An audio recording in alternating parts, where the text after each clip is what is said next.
우리가 이처럼 예수님과 동행하는 삶을 살기 위해서는 반드시 예수님께서 이미 내 안에 거하여 계신다는 사실을 확신할 수 있어야 합니다. 저는 어릴 때부터 예수님께서 마음에 계시다는 말씀을 들었지만 믿어지지는 않았습니다. 예수님이 제 안에 계시다는 것이 저에게는 그게 정말 실감나는 일이 아니었어요. 확신이 없으니까 실제로 주님과 동행하는 삶을 살 수 없었던 거죠. 그러다가 고린도전서 12장 3절 말씀, 누구든지 성령이 아니하고는 예수를 주라 할 수 없느니라, 그 말씀을 읽고 내 안에 정말 주님이 계시구나, 성령이 내 안에 임하셨구나, 부인할 수 없는 증거를 발견했습니다. 제가 예수님을 주님이라고 진짜 믿고 고백하고 있는 일이 내 안에 성령께서 역사하시는 일이구나. 그때부터 제가 예수님을 믿는 삶의 차원이 달라지기 시작했습니다. 예수님이 정말 내 안에 거하신다는 사실이 믿어지기 시작하니까 비로소 주님을 주목하고 바라보게 되는 일이 이제 실제가 되게 된 거죠. 여러분, 하나님께서 우리를 사랑하셔서 독생자를 주시고 예수님은 우리를 위해서 십자가에 달려 피 흘려 죽으시고, 그리고 주의 성령이 지금 우리 안에 거하시고, 이건 엄청난 은혜죠. 그러면 여러분, 2022년도에 하나님 앞에 은혜를 더 달라고 구할 것은 제가 보기에는 없다고 확신합니다. 그보다 더 큰 은혜가 어디 있어요? 하나님이 나를 독생자보다 더 사랑하시고, 그리고 하나님의 성령이 내 안에 거하시는 은혜를 받았으니 우리가 이제부터 정말 살아갈 일은 그 주님과 동행하는 삶을 사는 거죠. 예수님이 만약에 내 안에 거하신 그런 은혜가 없다면 우리는 주님과 동행하는 삶을 살게 해달라고 기도하는 일이 대단히 힘들고 답답하고 또 정말 믿어지지 않는 기도가 될 거예요. 그런데 예수님이 내 안에 계신 것이 너무 분명하다면 주님과 동행하는 삶을 살아가는 일은 사실 너무 쉬운 일이죠. 그건 하나님이 응답해 주실 차원이 아니고 우리가 어떻게 하느냐에 달린 거잖아요. 그러니 이건 정말 놀라운 일이잖아요. 여러분, 2022년 이렇게 한 해가 다시 시작하게 됐는데 올 한 해 우리가 기도할 제목도 많고 하나님 앞에 응답받을 문제도 많지만 주님과 동행하는 삶에 놀라운 진전이 있기를 진심으로 축복합니다.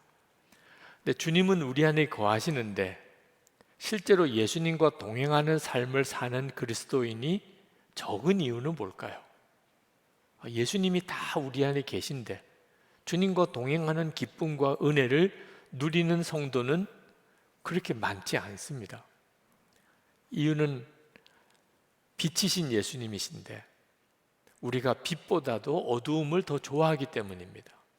다시 말하면 예수님을 믿어도 사람들에게 드러내고 믿기보다는 그저 숨어서 조용히 다른 사람 몰래 그렇게 예수를 믿으려고 하는 태도 때문에 예수님을 믿어도 은혜도 감격도 그리고 간증도 없는 삶을 그렇게 살아가는 거예요. 오늘 본문 이야기는 니고데모에 대한 이야기입니다. 니고데모는 유대인의 관원인데 아주 지체가 높은 관원입니다. 요즘 우리식으로 말하면 국회의원 정도쯤 되는 사람이에요. 그리고 성경을 잘 아는 랍비입니다. 근데 이 사람이 예수님께 나왔어요. 이유는 2절에 보니까 예수님이 하나님께로부터 온 분이라는 확신을 가지게 된 겁니다. 근데 문제는 밤에 찾아왔어요. 아니, 예수님이 하나님께로 온 분이라는 믿음을 가졌는데 왜 밤에 찾아옵니까? 다른 사람 보는 것은 부담이 된다는 거죠.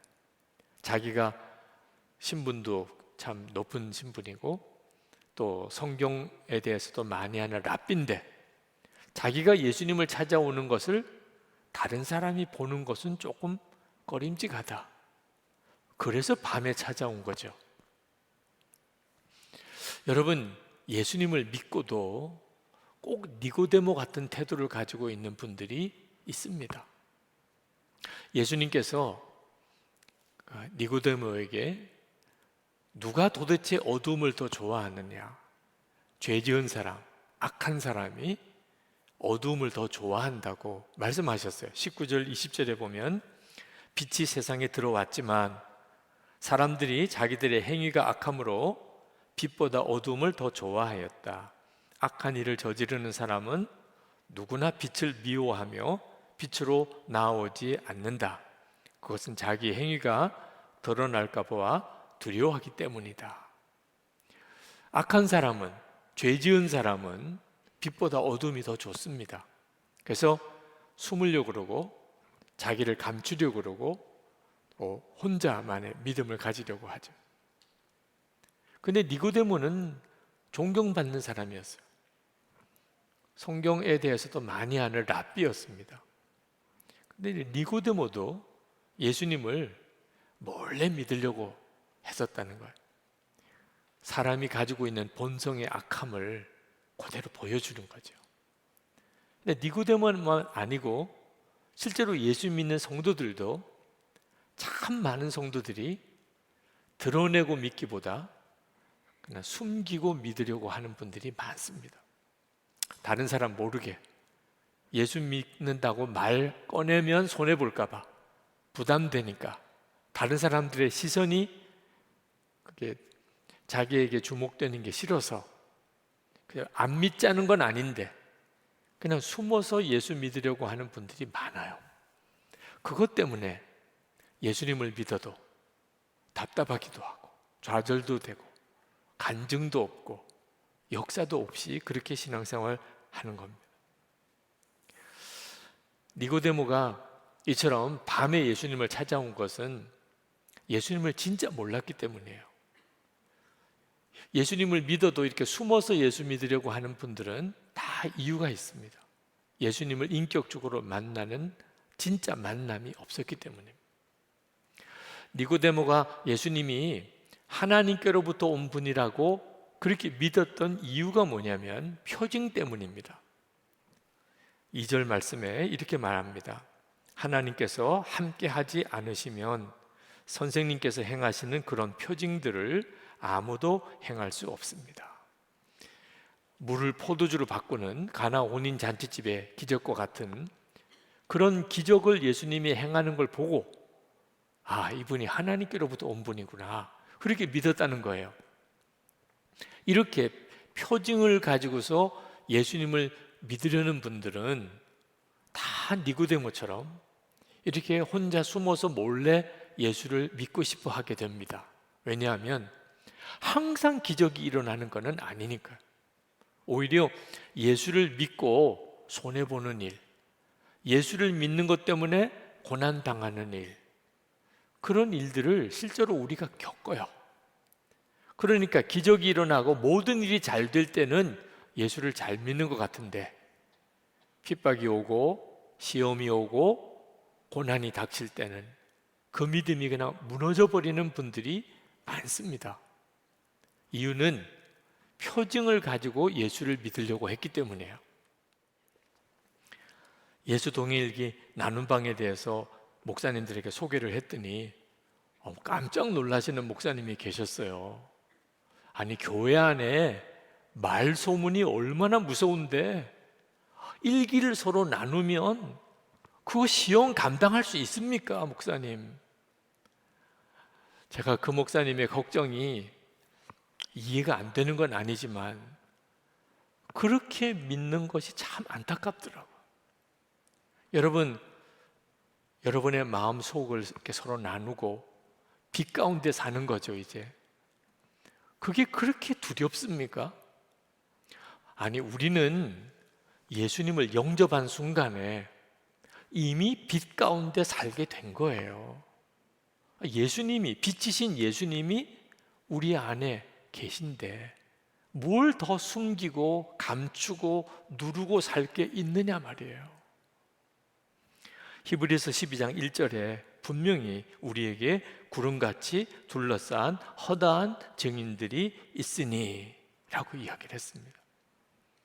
여러분 보지는 못하시지만 우리보다도 더 먼저 믿음으로 살았던 허다한 구름같이 둘러싼 허다한 증인들이 우리를 지금 지켜보고 있어요. 절대로 혼자 있는 시간이 없습니다. 집에 혼자 있든 직장에 혼자 있든 길거리에 혼자 가든 어느 구석에 혼자 쭈그리고 있든 허다히 많은 증인들이 여러분들을 지켜보고 있어요. 그리고 무엇보다 주 예수님께서 여러분의 마음에 계세요. 이게 우리는 이미 빛 가운데 나와 있는 거예요. 그런데도 그 사실을 깨닫지 못하고 믿지 못하고 그냥 숨어 있기를 원하는, 그러니 답답한 거죠. 우리 주님이 더 답답하신 거죠. 이제는 이런 삶에서 우리가 돌이켜야 돼요. 더 이상 남 몰래 믿으려고 그러고 숨어서 믿으려고 그러고 감추고 믿으려고 그렇게 살면 안 됩니다. 2022년 새해를 맞아서 하나님께서 기가 막히게 이 본문으로 주일 설교를 하게 하셨어요. 이제부터는 신앙생활을 할 때 빛 가운데 나왔다고 정확하게 믿으라는 거예요. 숨어서 살지 말라는 겁니다. 여러분, 빛 가운데 나오는 것이 부담스러우실 거예요. 그렇게 앉아 계시면 편하지만 지금 이렇게 나와서 보세요. 오늘도 우리 간증해 주신 성도님이 여기 간증자로 쓰셨는데, 여러분이 이렇게 나와 보면 이 자리가 얼마나 두렵고 불편한지 사람들이 다 주목해 보잖아요. 예수를 믿는 것은 이제부터 이렇게 사는 거라는 거예요. 나는 그건 너무 부담스러워요. 너무 힘들어요. 하나님께서 여러분들을 힘들게 하려고, 부담스럽게 하려고, 고통을 주려고 여러분을 빛 가운데로 나오게 하신 게 아닙니다. 여러분을 사랑하시기 때문에 여러분을 심판에서 구원하시려고 그렇게 하신 거예요. 16절, 17절에 이렇게 말씀합니다. 하나님께서 세상을 이처럼 사랑하셔서 외아들을 주셨으니 이는 그를 믿는 사람마다 멸망하지 않고 영생을 얻게 하려는 것이다. 하나님께서 아들을 세상에 보내신 것은 세상을 심판하시려는 것이 아니라 아들을 통하여 세상을 구원하시려는 것이다. 여러분, 숨어서 사는 것이 편안한 게 아니에요. 결국 그렇게 심판을 받게 됩니다. 여러분이 여러분 자신의 진짜 모습도 모르고 살아요. 어둠 속에 살면. 그러다가 빛 가운데 드러나면, 주님 앞에 서보면 여러분의 진짜 모습을 보고 기절하는 줄 알 거예요. 그래서 우리 주님이 빛으로 우리 안에 오신 거예요. 이제는 빛으로 나오라는 거예요. 그때 당황스럽기도 하고 여러분 자신의 진짜 모습을 보고 두렵기도 하고 부끄럽기도 하지만 그게 사는 길이라는 겁니다. 그리고 이제부터는 정말 빛 가운데 살아가야 하는 거예요. 니고데모가 밤에라도 예수님을 찾아왔기 때문에 니고데모는 예수님의 숨은 제자가 됩니다. 예수님의 십자가에 죽으셨을 때 그때 예수님의 시신을 누가 수습하고 무덤에다가 안장을 했나요? 니고데모예요. 아리마대 요셉과 함께 향품을 가지고 예수님의 시신에 바르고 그리고 무덤에 안장하는 일을 니고데모가 했습니다.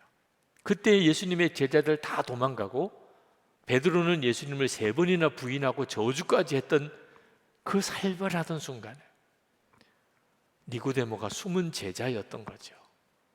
왜 그렇죠?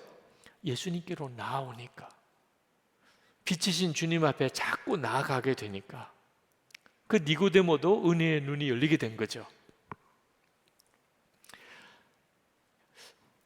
하나님께서 우리에게 하시고 싶은 정말 간절한 말씀, 예수를 믿었다면 이제는 빛 가운데 사는 것을 명심하라는 겁니다. 제가 선한목자교회 부임에 와서 선한목자교회 교세가 조금씩 커지고, 그리고 저도 사람들에게 조금씩 알려지게 되면서 제 마음속에 걱정이 하나 생겼어요. 그것은 제가 우리 교우들에게 저 자신에 대해서 정직하게 드러내는 것이 두려워진 거예요. 여러분, 설교하는 저와 제 인간적인 모습이 어떻게 꼭 일치할 수만 있겠습니까? 제가 설교는 하지만 저 자신이 설교한 대로 살지 못하는 그런 실상을 교인들이 알게 되면 얼마나 실망하고 시험 들고 분노하겠어요. 그러니 제가 교회는 점점 부흥성장하지만 제 마음속에는 두려움이 더 커졌어요. 그러다가 2007년 10월입니다. 한 달 동안 병원에 입원해서 주일 설교도 못하게 됐습니다.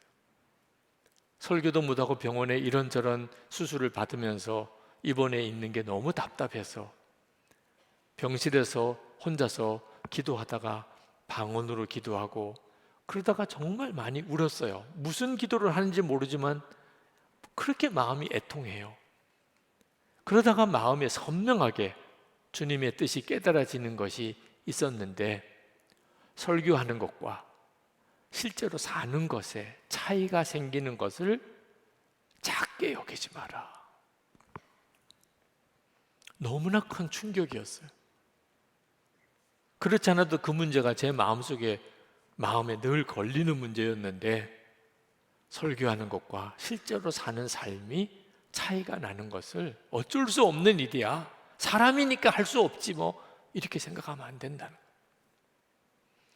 그 해 2007년에 아프가니스탄 단기 선교팀의 순교 사건이 벌어졌습니다. 그때 한국 사회가 교회에 대해서 온갖 비난을 다 쏟아부었어요. 한국 교회가 큰 위기를 맞았죠.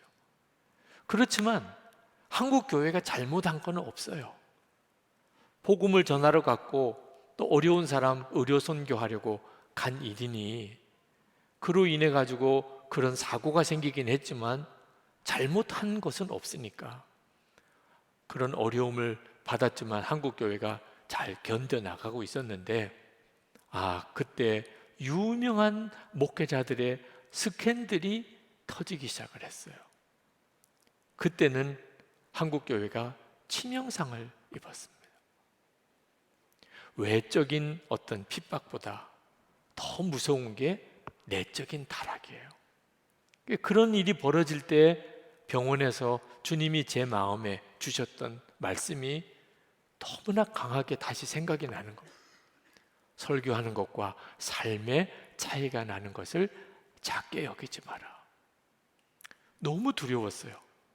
문제는 어떻게 그렇게 살 수 있느냐 하는 겁니다. 어떻게 설교한 대로 다 살며 내가 그렇게 살 수 없으면 설교하지 말아야 된다. 그러면 나는 그냥 설교단에서 내려와야지. 그게 정직한 태도잖아요. 그때 하나님께서 저에게 설교자가 설교한 대로 살 수 있는 유일한 방법을 가르쳐 주셨어요. 그게 뭐냐면 24시간 예수님을 바라보는 거예요.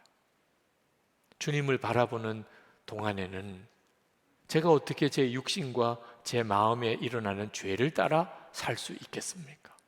예수님을 바라보고서야 주님이 나와 함께 계시는 게 믿어지는데 어떻게 제가 죄를 짓고 은밀한 죄를 짓는 게 있을 수 있겠냐 말이에요. 그렇구나. 내가 항상 주님을 바라보는 것 외에는 길이 없구나. 그래서 그때부터 예수 동행 일기를 쓰기 시작한 거예요. 매일. 오늘도 주님을 얼마나 내가 바라보았는지. 그리고 그걸 꾸준히 쓰기 위해서 나누기 시작했어요. 같이 쓰기 시작했어요. 마치 제가 유리 거울 속에, 유리 그릇 속에 들어가서 사는 것 같아요. 모든 사람이 제 삶을 다 아는 것, 그렇게 사는 게 얼마나 어렵겠어요.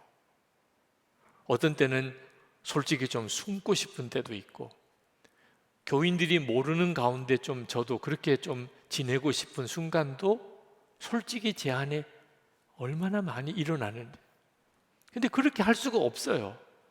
예수 동행일기 쓰자고 제가 시작을 해놓고 제가 중간에 안 하겠다고 할 수도 없겠더라. 그러니 방법은 하나밖에 없어요. 일기에 쓸 수 없는 일은 안 하는 거예요. 일기에 쓸 수 있느냐?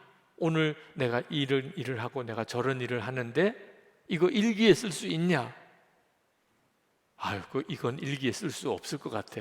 그러면 안 하는 거예요. 거짓으로 일기를 쓰던 건 그건 얼마나 끔찍한 일입니까? 그렇게 지난 11년을 살았어요. 돌아보니까 쉽지 않은 것 같은 세월이었지만 한 가지 감사하고 진짜 감사한 것은 죄와 유혹에서 저 자신을 지킬 수 있었던 거예요. 지금 이 자리까지 올 수 있었던 거예요. 요한일서 5장 18절 말씀, 하나님께로부터 난 자는 다 범죄하지 아니하는 줄을 우리가 아노라.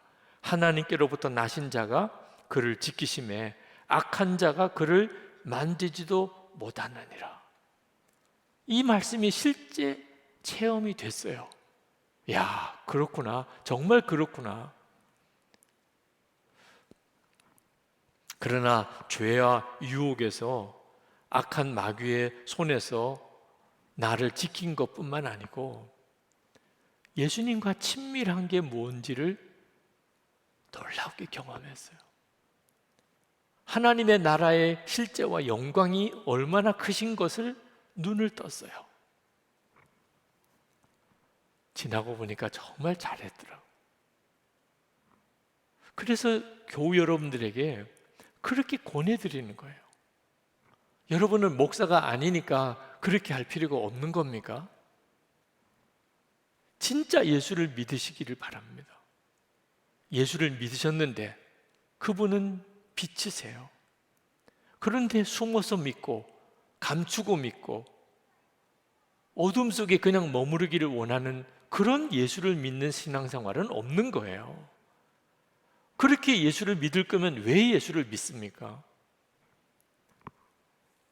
여러분, 우리가 빛 가운데 나가서 주님과 동행하며 사는 일은 처음에는 그 일이 부담스럽고 두렵게 느껴집니다. 그렇지만 주님을 아는 그 차원은요, 여러분이 지금까지 예수님을 믿는 것으로는 상상이 안 될 정도로 놀라워요. 주님이 이런 분이시구나. 실제로 주님과 동행하는 삶이 이런 놀라운 삶이구나.